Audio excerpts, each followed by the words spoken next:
శుభోదయం మిత్రులారా. పద్య కవిత్వము రచన ఇప్పగుంట సూర్యనారాయణమూర్తి. శీర్షిక దివ్యయోగము. ప్రేమ ఫలించి బంధువుల విశ్వసనీయత చూరగొన్న ఆ ధీమతి బంధుమిత్రులట దీవెనలీయగ పెళ్లి పందిరిన్ క్షేమము పంచి కాపురపు కీల వెలుంగు విశుద్ధ దక్షతన్ ధామము నిక్కమవు ప్రణయతారము చేయును దివ్య దీక్షలన్. మిత్రులారా, ఇది ప్రేమతో వివాహం చేసుకున్నటువంటి ఒక అమ్మాయి కథ లాంటిది. ప్రేమ ఫలించి బంధువుల విశ్వసనీయత చూరగొన్న ఇద్దరు ప్రేమించుకుంటారు. ప్రేమించుకున్న వాళ్ళ తర్వాత పెద్దవాళ్ళకి చెప్పుకుంటారు. వాళ్ళ విశ్వసనీయత, వాళ్ళ నమ్మకాన్ని వాళ్ళు సంపాదించుకుంటారు.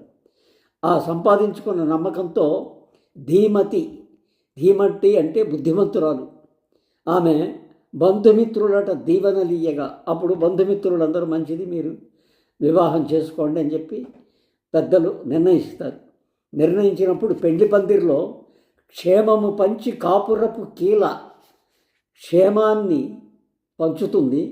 అది ఎలాగా పంచుతుందంటే, కాపురపు కీల, కాపురము అనేటువంటి మంట, జ్వాల, వెలుగు, ఆ వెలుగు విశేషం విశుద్ధ దక్షతను, ఆ వెలుగులో విశుద్ధమైనటువంటి చాలా ప్రామాణికమైనటువంటి దక్షత, అంటే కార్యక్రమాన్ని నిర్వహించడంలో దీక్షా దక్షతలు ఉంటాయి. ఆ దక్షతతో, ఆ భాగ్యంతో కాపురపు కీల వెలుగు, కాపురం అనేటువంటి జ్వాల, దాని వెలుగు, ఆ మంట వెలుగులో ధామము నిక్కమవు ప్రణయతారము చేయును. ధామము అంటే ఇల్లు, ఈ ధామము నిక్కమవు ప్రణయతారము అంటే ప్రణయము. ప్రణయము అంటే ప్రేమము, ప్రేమ పంచడం, ప్రేమము. ఆ ప్రేమానికి నిక్కమైనటువంటి నిజమైనటువంటి తారము అంటే పులుగడిగిన ముత్యము. ముత్యములో కూడా పులుగడిగిన ముత్యం అంటే చాలా చాలా గొప్పది. అంతటి ప్రణయంతో తన కాపురాన్ని ఎంతో చక్కగా తయారు చేసుకొని ఒక దివ్య ధామంలాగా చేసుకొని ఆనందంగా మెలుగుతుంది అని చెప్పడం నా ఉద్దేశం.